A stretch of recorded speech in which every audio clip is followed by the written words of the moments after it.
So interviewing is an art.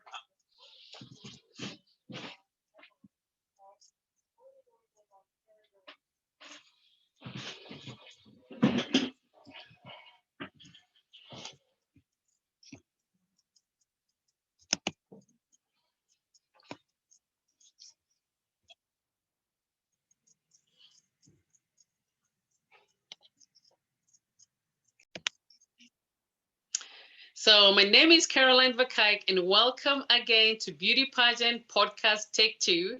And this is a podcast that I started because I wanted to showcase contestants who compete in a pageant but don't take the crown home. And then after they go home, nobody gets to hear so much about them, or they start second guessing themselves, or they wish that they could repeat the whole pageant. Because when you don't take the crown home, I mean, I have been a contestant before. I know how that feels. You go home and it's almost like you're in a little depression for a few days because it's like you prepared for all these and the adrenaline of being on stage, and then boom, it's over and you're back in your house, changing diapers or walking your dog or mopping the floors, and you're like, oh, it's all the glamour. So that's why this podcast is there to showcase these women, because in every pageant there's a segment which is interview with the judges, and this is where contestants get to interview for the job. This is where they get to talk about their platforms and why they should be the ones that are picked to represent this organization. That is only mostly 4 minutes with the judge. That is the most critical point in a pageant, but that is never televised. All you get to see is these women in their evening gowns and swimsuits. The segment with the judges, which is so important, is never aired. When these women go home, their families don't even get to know what their platform is. They just think that they had gone to the pageant, to walk on stage. But these are phenomenal women. These are women who are changing the world. And by starting this podcast and interviewing these women, I have just met some of the most interesting, captivating entrepreneurs who are out there making changes. And today I am just so excited because my guest is an amazing woman. She's a survivor of depression. She had suicidal thoughts. She's not ashamed to talk about it. What an amazing woman. She's a mother of two girls. She was Mrs. United States 2020. She volunteers in so many different projects, not just her platform, which is mental illness, but in so many different platforms. She truly believes that being there for others is such a great welcome to somebody's life. This is one lady who has defied the odds of being an immigrant. That if you're an immigrant to a country, that you can amount to anything. This woman has beat all those odds. And today I am just so excited to welcome none other than Mrs. Rebecca Brown, Mrs. New Jersey 2020, and welcome to my podcast. I'm just so excited. She's one of my favorite people out there. Love her so much. Welcome, Rebecca. Hi, Caroline. Oh my goodness, what an introduction. I am, who is that woman she's introduced me to the show? Not me? Like, thank you so much, Caroline. I love you so much. I'm so honored to be here on your podcast. I was always wanted to be part of it. You're such an amazing woman, an inspiration. And I am just so grateful for to be here with you right now. Thank you so much. Thank you for being on my podcast. And it's people like you that make this podcast interesting, because then you bring so much life and just so much diversity to what we're doing. So I'm really excited to interview you. Oh, and I forgot to mention one more thing. Yes. Now, our guest today was also a guest at the Voice of Our Child Zoom Summit, which is a summit that happens every Saturday from 10:30 in the morning. It's an organization that I founded called the Voice of Our Child, which is an organization that's supposed to reduce the rate of depression by offering kids life skills that they can tackle any obstacle that they come across in life. And this is all to reduce the rate of teen suicide, depression, and anxiety. And we were so honored to have a guest who has experienced those things herself, the depression, the bullying, the anxiety, and everything. And she was such a welcome guest. She spoke at the Zoom Summit, where we had kids from so many different countries around the world. We had parents, we had teachers, and she engaged all these kids, and every kid said they felt that she answered every question that they ever had. Kids felt that they can relate so much to her, and to see somebody who went through that and is so openly talking about that struggle with no shame and without feeling like it handcuffs her. For these kids to see somebody like that who now is a title holder, Mrs. New Jersey, United States, and just the excitement of having her here is amazing. And we have none other than Mrs. Rebecca Brown, Mrs. New Jersey, United States 2020. Welcome so much, Rebecca. Hi, well, thank you so much, Caroline. I'm so excited to be part of your podcast. Thank you for such an amazing introduction. I feel like a superstar. You are a superstar. Oh, thank you so much, Caroline. Hi, guys. Thank you so much. So, Rebecca, tell us, you just competed in a pageant. Like I said, my podcast is to showcase women like you who have competed in a pageant and didn't get to take the crown home and what they're doing. But before I even do that, I would like you to talk to us about your childhood, where you grew up, where you were born, and in just a few minutes before we come to you now competing in pageants. All right. Hi, guys. My name is Rebecca Brown. I was born in the military base of Fort Jackson in South Carolina. My father was a sergeant in the Army. Actually, me and all my sisters were born in different military bases. And then when my father retired, he decided to move to Puerto Rico to live a more relaxing life. So I grew up in Puerto Rico, speaking Spanish, eating delicious Puerto Rican food, dancing salsa, going to the beach every weekend. It was just amazing. I met my husband in Puerto Rico because he used to play professional basketball. And at that time, he didn't speak any English and I didn't speak any Spanish. So we got his friend translating for us on each date for 6 months. Then we got engaged and I moved to the United States. I have been living here in New Jersey for 14 years now. New Jersey has become my second home. I love living here. My family comes visit me pretty often.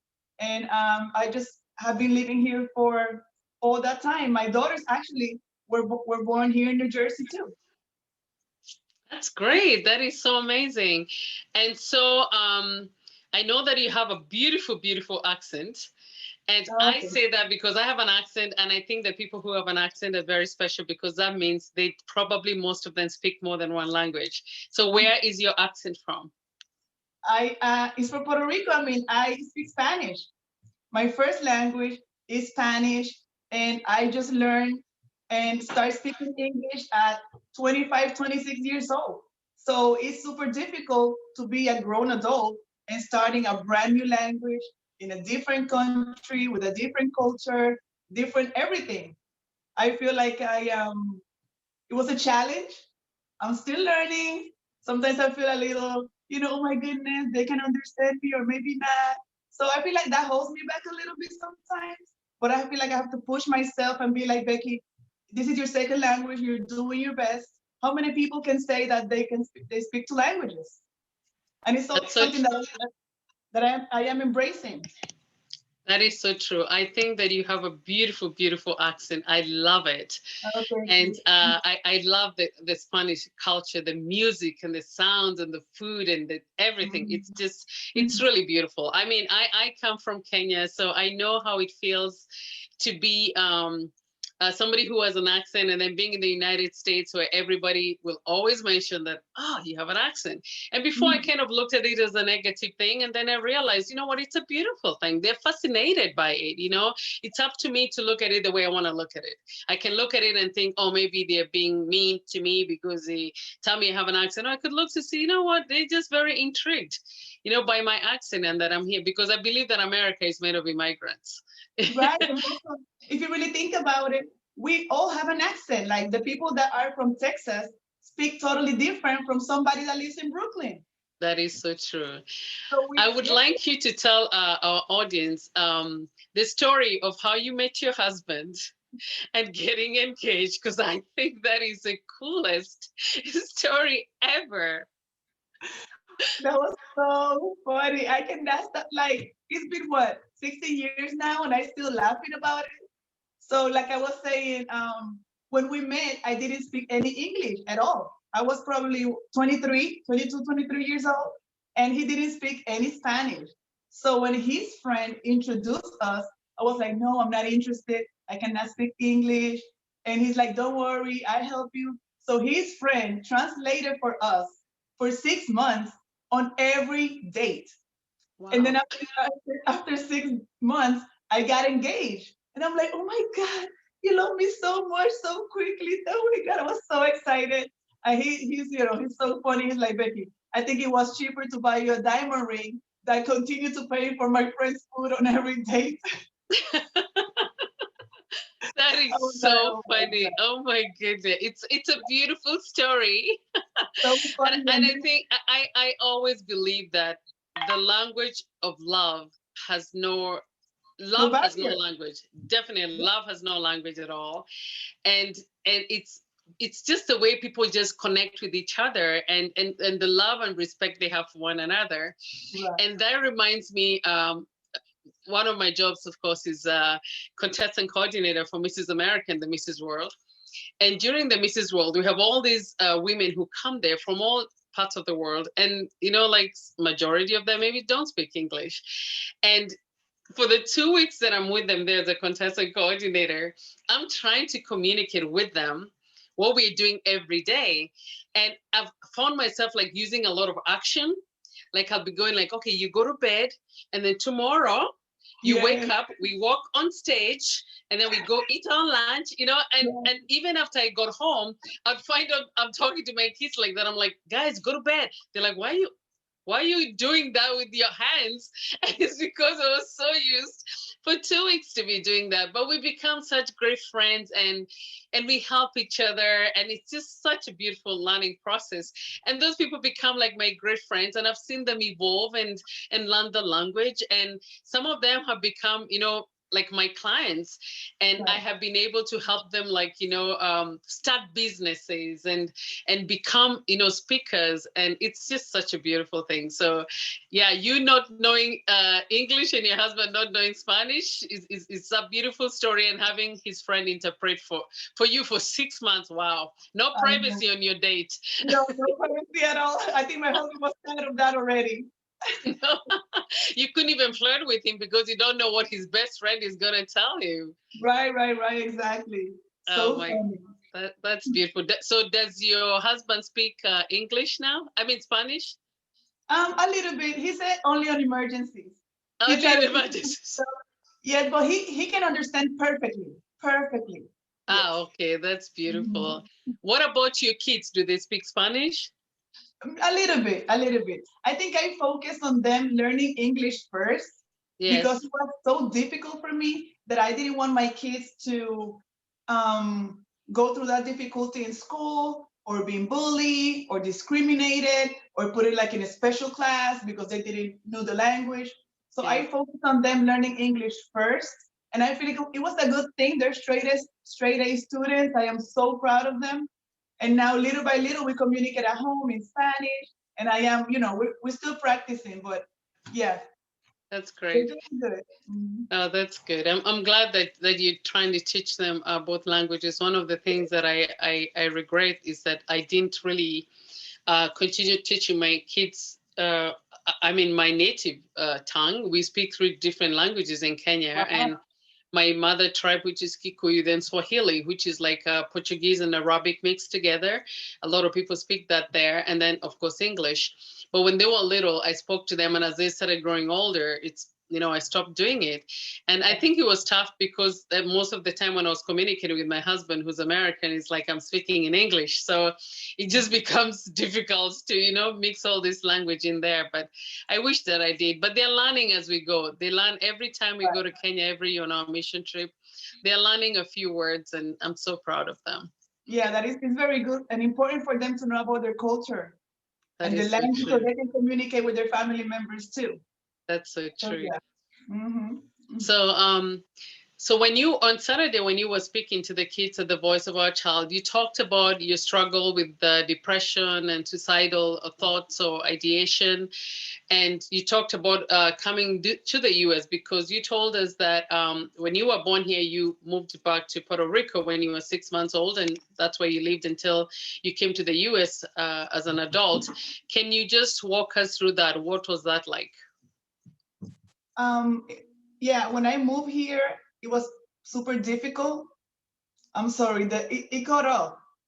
Can you say that question again? Sure, yeah. So on Saturday, oh, your mic is off. I'm sorry, hold on. Oh my God, I received a phone call. That's why the volume cut off. Okay, no problem. Stop it. Okay, let's do that question again, and I answer. Sure. Nobody Okay. call me again. Okay. So on Saturday during the Voice of Our Child, you talked about having been born here and then going back to your country when you were 6 months old, growing up there, and then moving to the United States when you got married as an adult. And you talked about your struggle with depression and suicidal ideation, but you feel that it started from when you were a kid. Can you talk to us about that? Yes, definitely. I feel growing up, I look different from everybody else. I was super tall. I am 5'10". I was 5'10" when I was 12 years old. Like I was super tall compared to the other kids. Also, I was super dark skinned. It's super hot in Puerto Rico. So I look different from everybody else. So I suffer a little bit from bullying. I think I was suffering from depression at that time, but as a kid, you don't know. You just feel sad all the time. You don't want to engage in any new friendship. You don't want to go out. But now as an adult, and I'm thinking back, I'm like, wow, that's exactly what it was happening at that time. After that, when I moved to the United States, I was maybe 23. So moving here to a different country, I didn't know the language, the culture, the weather, everything is different. I have no family, it was just me and my husband. So it was like a shock. So I also felt a little bit, oh my goodness, what am I doing? Is this the right thing? Is not the right thing? So I feel like I, fall into depression again. And also when my father passed away, he was my best friend. So I feel like I suffered from depression in 3 different situations, like losing a loved one, being bullied, moving to a different country. So I can relate to a lot of people. I know what they're feeling. I know their struggles. That's why it's so important for me to be open and talk about this subject and letting people know that they're not alone and they're understood. Did you know, as a kid when you were struggling, so you said you didn't even know what to call it, but like you were sad because it's like you're being bullied. And you imagine, like, I mean, first of all, I really think that bullying should be treated as a criminal offense, because I think that it's almost like murdering somebody. It's like every day you're just like, bringing them down. And a lot of kids have gone to an extent of taking their life or committing suicide because they're bullied at school, It's And to terrible. imagine like you're being bullied, like when you think about it now, like everybody wants to be 5'10" as a woman. You want to be that tall lady. You don't have to wear these 4-inch heels to look so tall. And, with your dark skin, people are getting a tan now, to look that dark. So, and you're gorgeous. Like I've met you. You're just like really stunningly beautiful. It's like I've competed on stage with you. And I have I was just in awe from the time I met you at how gorgeous you are. And you also have such a beautiful heart. I would never have imagined that you are somebody who struggled with depression from being bullied. So here you are as a kid and you're struggling with all these things. Did it get to a time where it was so bad and you felt like taking your life, or you felt like you didn't even want to go back to school? Yes, all the time. Imagine you trying to be your best in your in school, trying to be your best in your sports, your activities, and you got people constantly telling you negative things about you. So you start doubting yourself and start feeling not accepted or not included, or like you doesn't belong. So it take a toll on you mentally. So it's hard to go on your day-to-day activities, on your day-to-day life, always having that little voice inside of you telling you you're not enough, you're not good, you're not pretty enough, you're not just like everybody else. So it's really difficult. So I can relate to all the kids going to school and having somebody all day long, every day, telling you all these bad things about you. And eventually you start believing it. That is so true. Yeah. So how did you cope? How did you cope with that? What coping mechanism did you use to help yourself get over that? I think I'm starting opening up a little bit with some of my friends and their help, their support, also with my family, not going into detail because I was ashamed. That's something that a lot of people go through when you're going through depression or something is happening. You're afraid to speak up. Little by little, I start like maybe just throwing hints. I feel like this, I feel like that. And people are starting giving you advice and telling you, Becky, no, you're beautiful, you're amazing, or you're doing great in sports. All that helps you, also removing yourself from those kind of people. Sometimes those people can be your family, your friends, and you have to identify and then remove yourself from that type of energy that is not bringing you any type of positive purpose. That's so true. And just hold on. I pinned your video because my charger here is dying. Hold on, Rebecca. I started pageantry. Okay. So that was so interesting about talking about overcoming your depression as a kid. And now you have moved into New York City and you're living there with your husband. How did you get into pageants and what is your platform? I lived in New York for about 2 years. Then we decided to move to New Jersey to have more like a calm life and raise our kids and all that stuff. So yeah, I started doing pageantry at age 38. It was just the most random situation. My daughter came home with a flyer about a kids pageant. Oh, mommy, what do you think about this? I was like, I was never like a pageant girl. I was more like a tomboy, enjoying sports and stuff.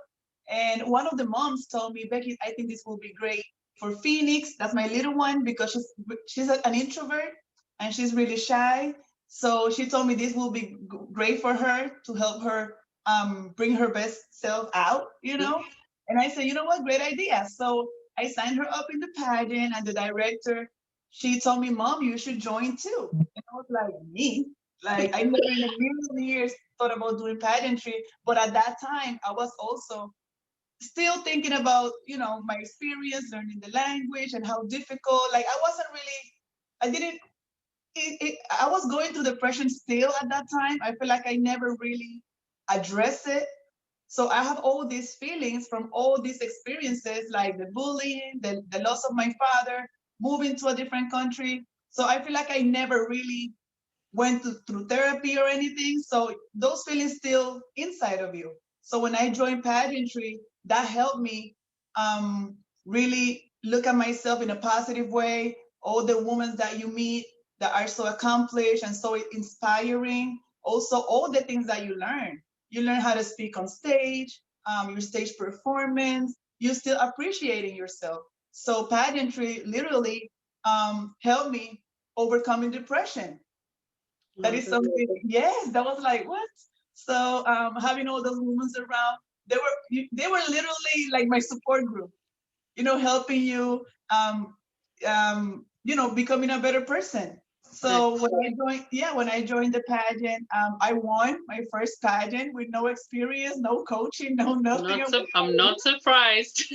I'm not surprised. That was a life-changing moment for me, 100%. And after that, I continued to join different pageants and I continued to win after another one. And I was like, what is going on? So I felt like God utilized pageantry to help me overcoming depression.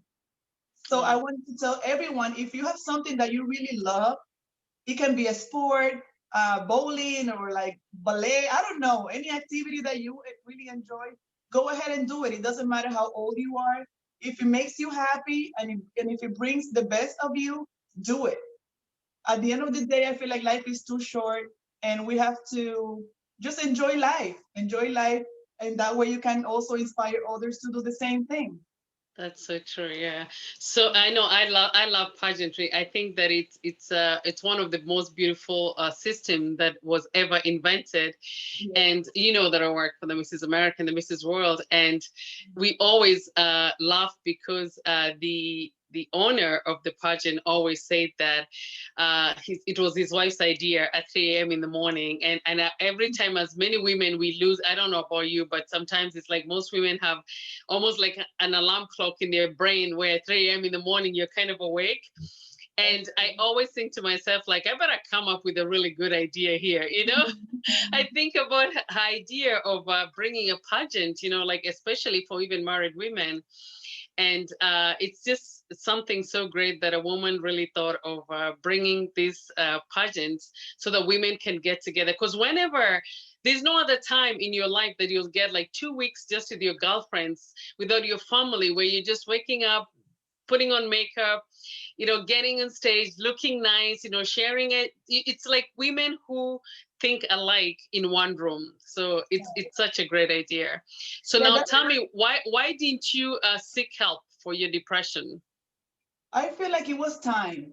It was time for me to, I was just evaluating myself and I was like, oh my goodness, I wasted so many years of my life in this type of limbo.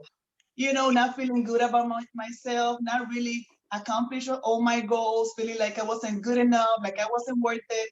And I was starting just to surround myself with positive women, positive friends that will help me bring the best self, to bring me to the level that I wanted to go.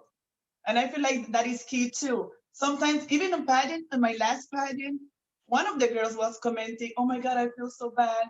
I left my kids at home. Oh my goodness." And I'm like, if this makes you happy and makes you a better person, and you can be also a better mom, then yes, you should be doing this. You should be You can, doing it, yeah. So now yeah, tell me, you just competed in the last pageant, right. and you didn't get to take the crown home.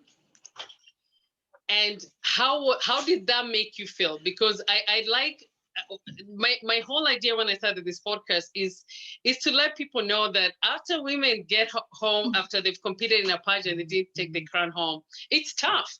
It was always tough for me. You know, those first couple of days, you're really beating down on yourself and you're wondering, like, I wish I could do the judges interview again. I wish I could, you know, get on that stage again. And mostly we always think about the interview part of it because that's really carries 50 points. So if you don't make it through the judges interview, you know that your chances of being on that stage as being among the top 10 or 15 is quite tough. So how did you feel after competing in this pageant and not taking the crown home? Well, from day one, I already knew this was a gigantic challenge for me because I am super shy. Also, speaking in front of people was an enormous challenge for me because I'm already thinking about my accent. I am also have, I don't know if we call it stage fright. So Yes. I was so me in front of the judges, feeling super nervous. Oh my goodness, am I answering the right way? Did they understand me? So I feel like it was a moment of me of growing. It was I took it as a challenge, and I also, depending on how you, the reason why you're joining pageantry, if you're just doing it because you want to wear a crown, then you're doing it with the wrong reason. If you're joining a pageant, it's because you have a platform, you have a reason that you wanted to be there, and also you want to bring light about something that you're very passionate about. So if I was there, I had the opportunity to speak to the judges, I had the opportunity to be on stage and at least touch one person, maybe two or three, I feel like my goal was achieved. And what was your platform during the pageant? My platform is depression and suicide prevention.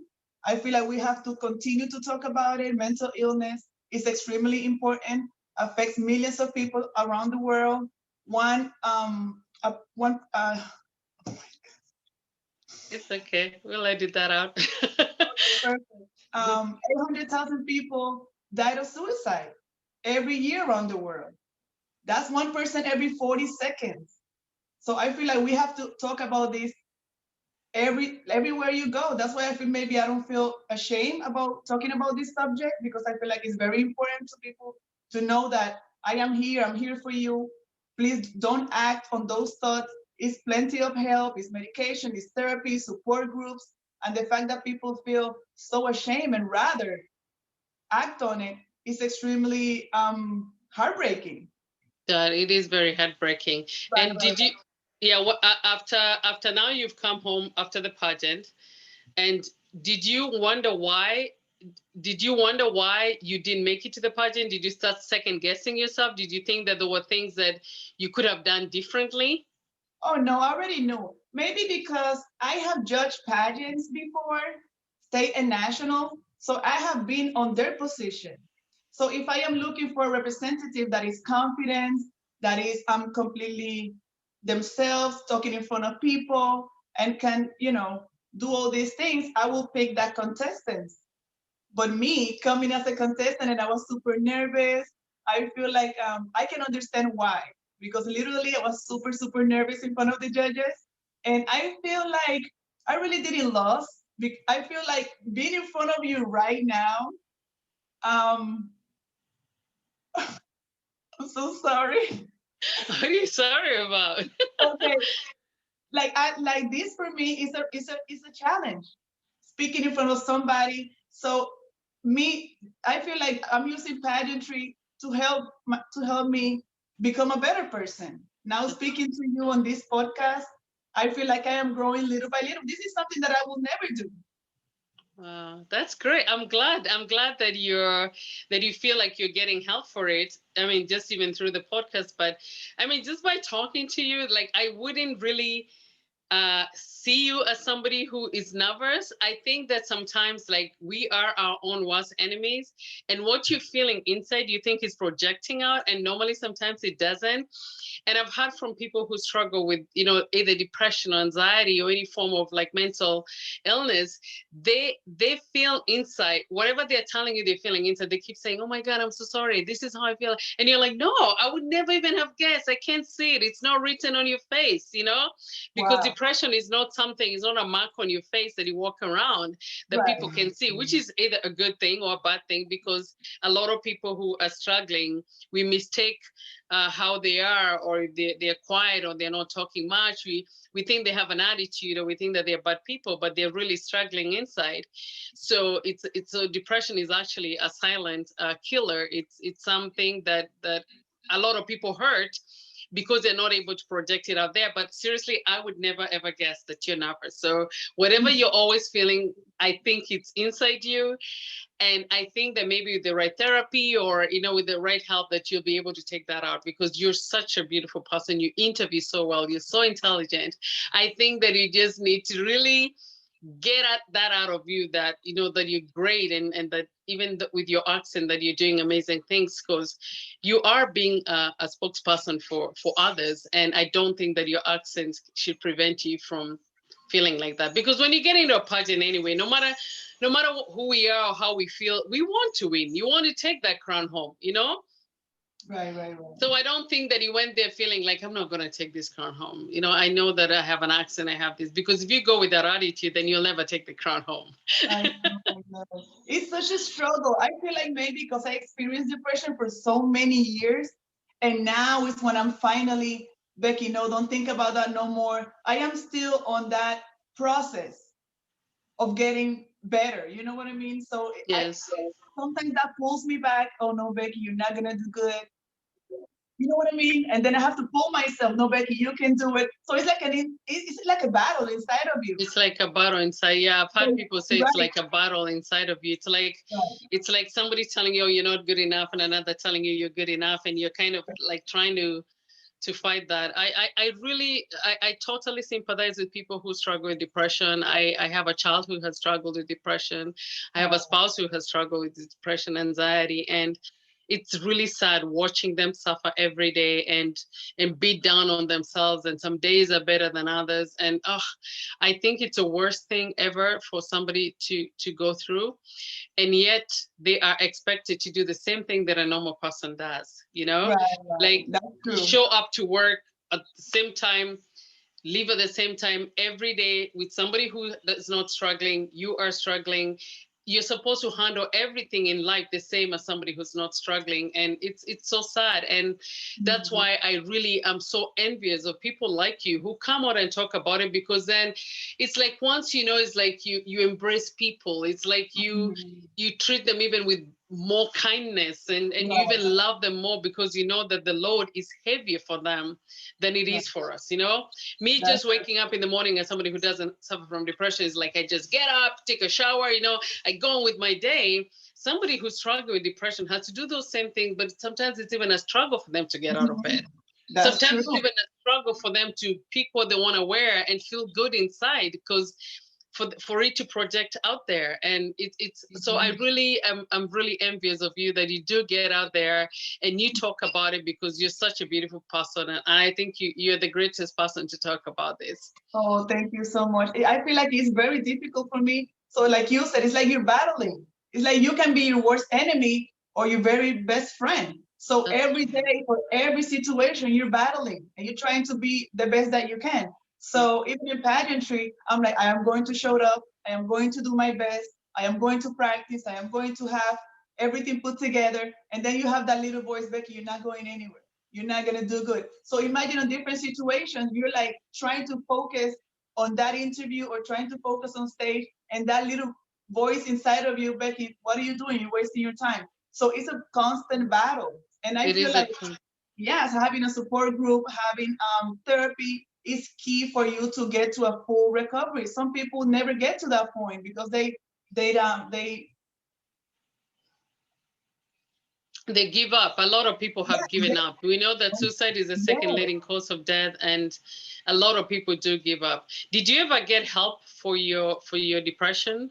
Oh yes, yes. I went to therapy. Oh, I have a support group too, also with my friends. So I feel like it's because it's so recently that I just started joining the support group. I'm still a work in progress.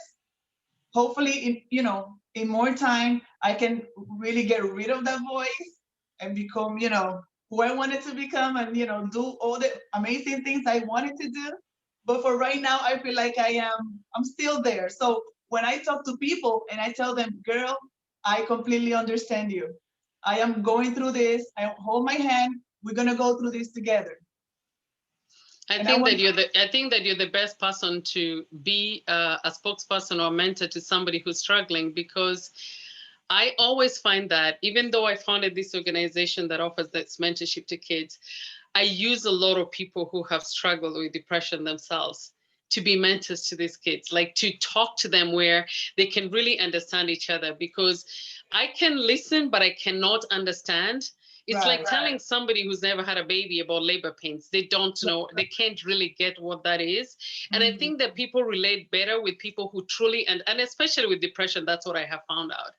That people open up to people who truly understand exactly what they're feeling, because they feel like you're getting it. And for somebody like you who has been in their shoes, and you have gotten the help that you have gotten to be where you are now speaking about it, you would be the best person to talk to somebody who's struggling and telling them, I know what you're feeling. I have been there myself. And with the right help, this is what I've been able to achieve. Right. Thank you so much. Yeah, for everything that I do, I try to put my mind, my heart, my soul, everything into it. And I want people to just to see me and get inspired and be like, if she did it, I can do it too. I want them to remember me as a person that struggled with depression at different ages, at different stages of my life, through bullying when I was growing up, the loss of my father, that was super heartbreaking for me. Also moving to a different country, learning a new language, a new culture. So I feel like I went through it in different situations, so I can relate to a lot of people. Yeah, in different stages of your life. Yeah. First of all, I'm really sorry that about you losing your father, even though like you were it was a couple of years ago. I'm just really sorry. I think that it's tough, losing a parent, and like you said, he was your best friend, and I know that girls, no matter how old we are, we're always daddy's little girl. So I'm really sorry about that, and I hope it just brings you comfort to know that your girls have their father there, and they're able to be with him. So Rebecca, when you're not competing in a pageant, now you just finished competing about a month ago. Like, what are your plans now? Like, what are you planning to do next? Right now, around my community, I am everywhere. I volunteer for all different of organizations. You can find me everywhere. I feel like depression hits everyone in different areas, in different oh my God. In different stages of their life. Now, yeah, also, but also like I try to go everywhere and spread my my testimony everywhere I go. So I volunteer for different organizations. For the American Heart Association, I volunteer for the Food and Clothing Rescue of New Jersey. Also, I go often to the kitchen, soup kitchen in Trenton, New Jersey. I also join my friend with her organization, Girl Yes, that bring resources to women to empowering them. Also, my friend and the Bridge of Children with an orphanage in Haiti that also help girls become their best self. Imagine going through living in Haiti, in poverty, in an orphanage, not having really parents is extremely difficult for them. So I also joined her organization. I feel like everywhere I go, if I can spread the word and let them know that I am here for them is extremely important. And the fact that I am able to do it so often, I feel completely blessed. The fact that I went through depression and suicidal thoughts, I feel in the beginning I was like, why am I going through this? And then I realized it's God using me as a tool to help others. So I am literally taking this horrible situation and transforming it into a blessing for others and letting them know that, you know, I am here for them. How old are your girls, and do you talk to them about the things you struggled with depression in your life? Yes, definitely. Phoenix is 11 years old and Peyton is 12 years old. And often my daughter, Peyton, she talks to me about her friends. One of them was going through depression and even harming herself because she felt like her mom wasn't understanding her.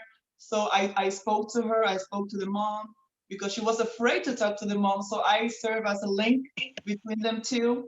And it's great opportunities for my daughter to learn and also see those experiences through her friend and also know that it's help and it's good for you to speak about it.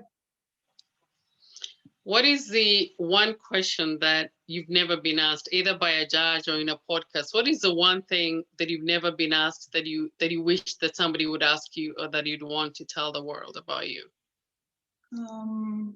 That is such a good question. Maybe Thank you. wow, this is difficult. Yeah, we all have that one question that we feel, nobody has ever asked me that question, especially for somebody like me who's done, you know, so many thousands of interviews out there. There's always a question that you feel either a lot of people always ask you the same question, or there's that question that you wish that people would ask you or don't know about you and you'd want them to know about you. Maybe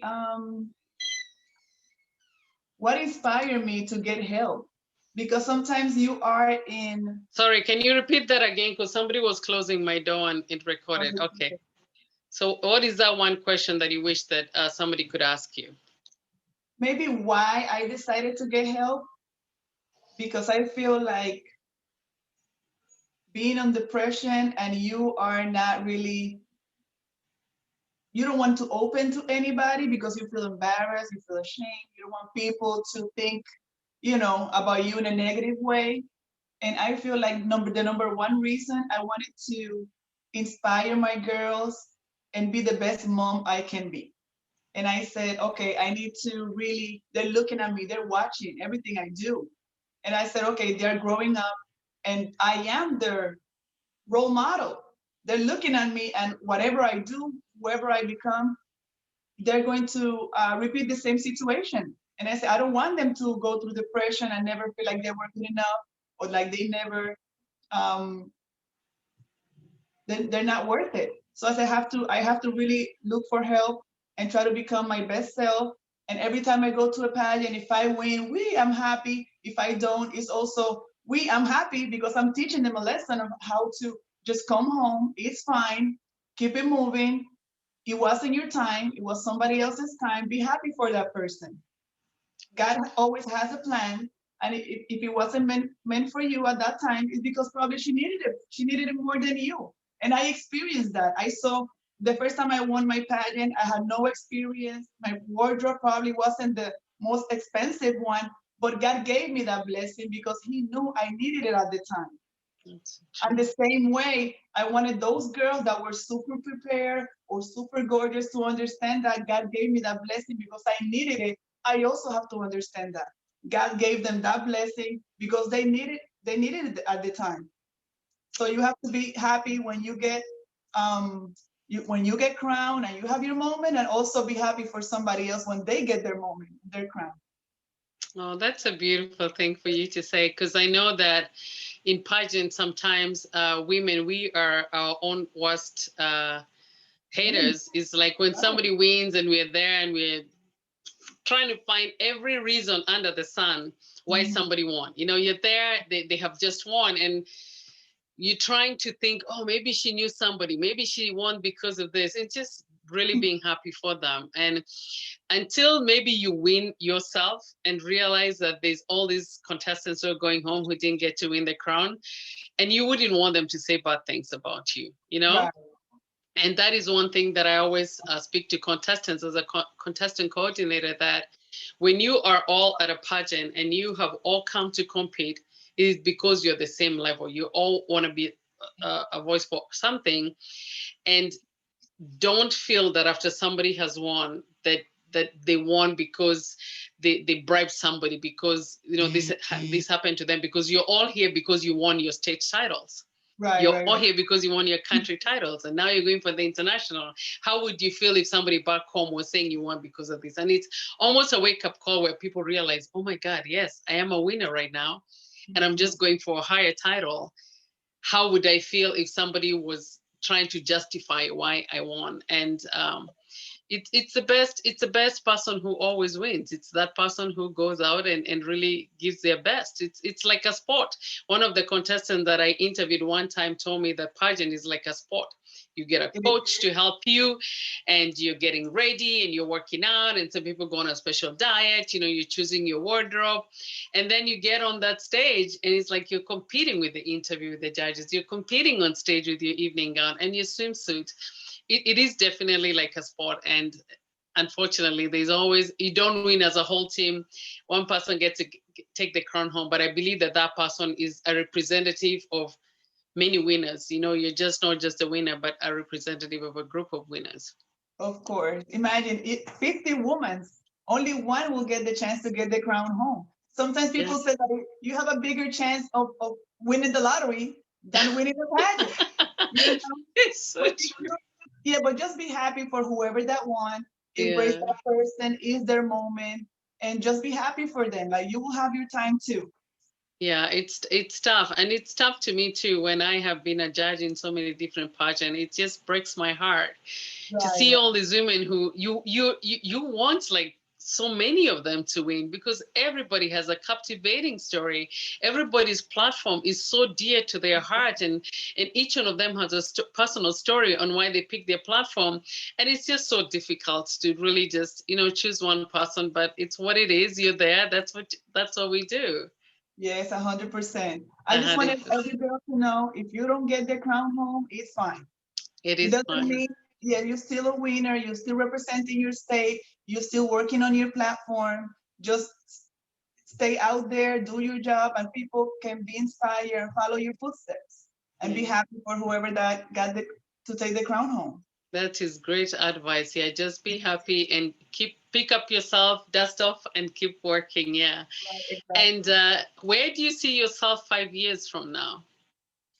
5 years from now, maybe having my own podcast like you, having my own organization, helping people around the world, especially also the Spanish speaking people. I realized I met a lot of people that move here that it's so difficult for them to overcome all these obstacles.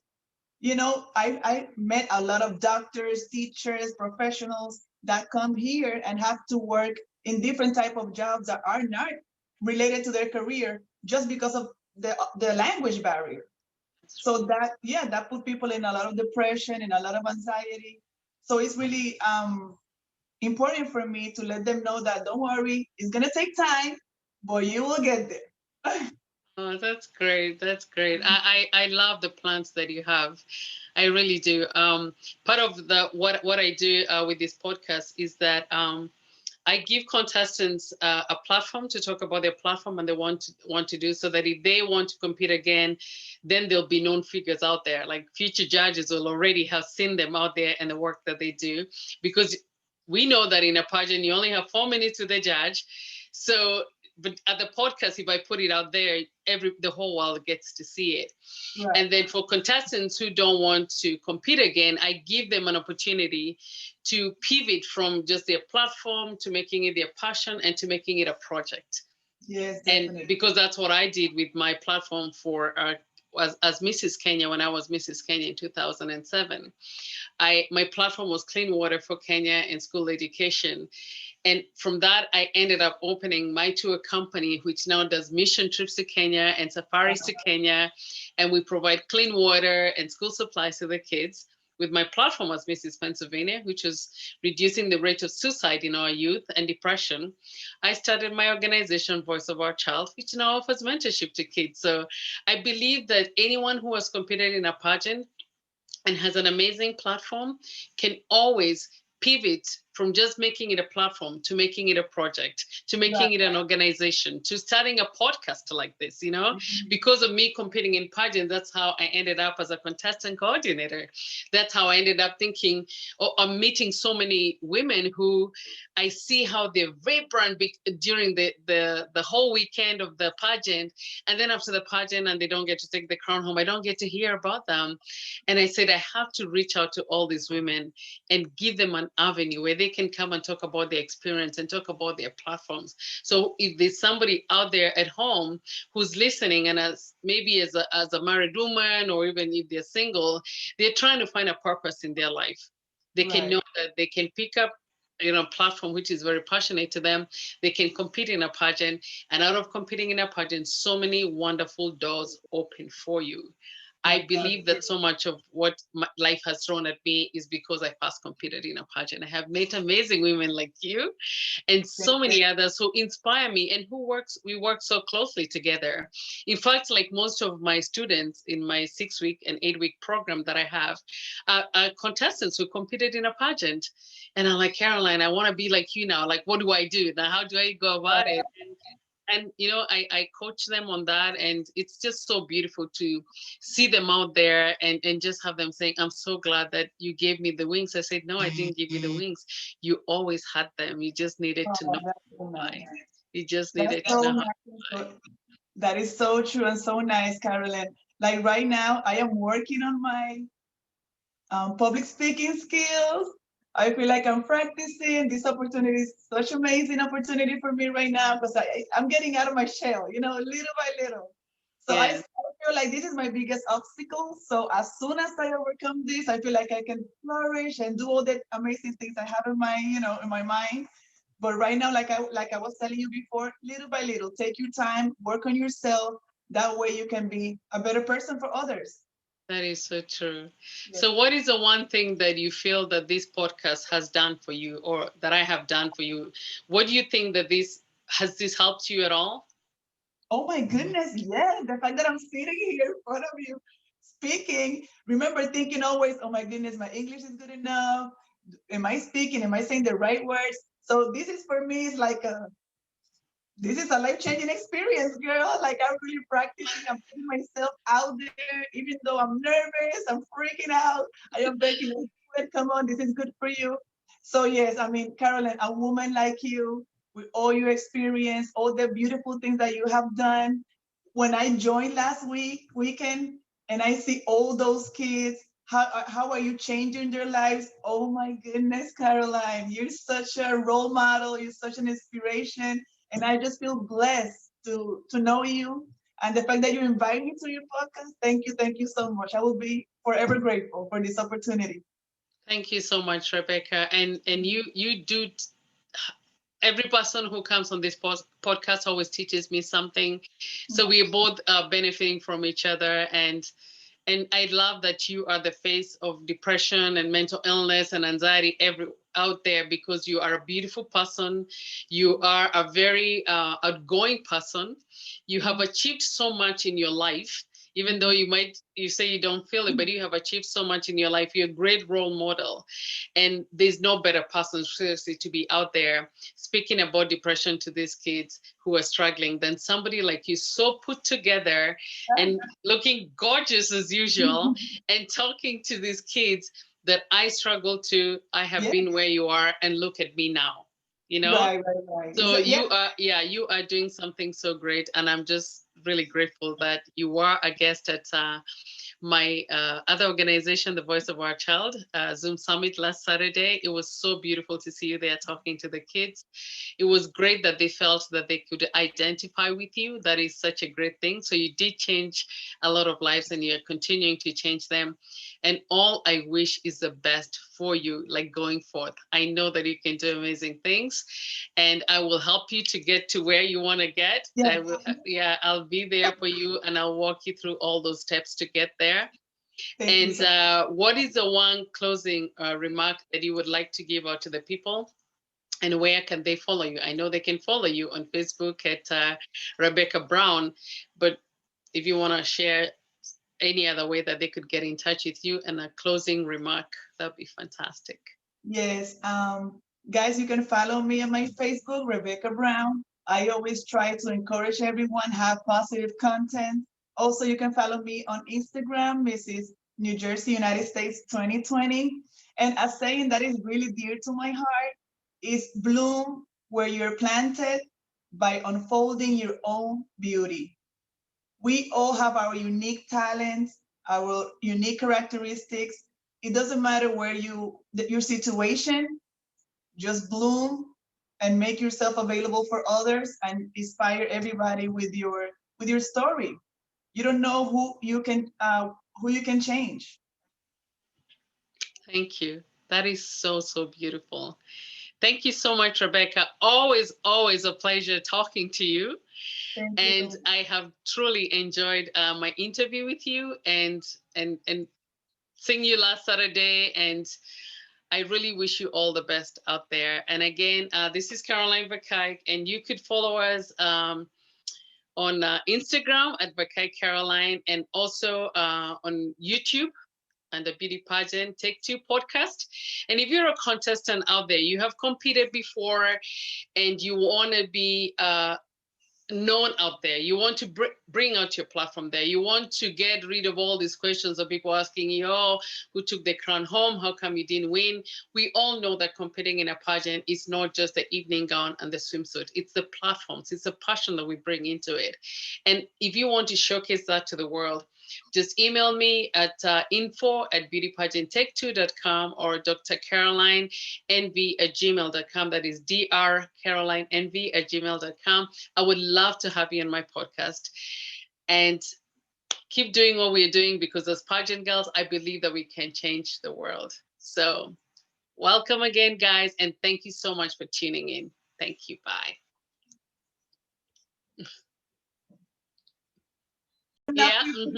Like now with this podcast, I'm so concerned. I'm not saying the right thing, how people are gonna look at me. You know what I mean? And that's me putting myself down and not letting myself grow. But you look beautiful. You interview very well. You have a beautiful platform. You have an amazing platform. You're doing so much with it. A lot of people are afraid to talk about depression and mental illness as a whole. But you are that voice out there. And what better person to be out there? This beautiful put together person, but inside her secret is like she's struggling, but you can't see it with this.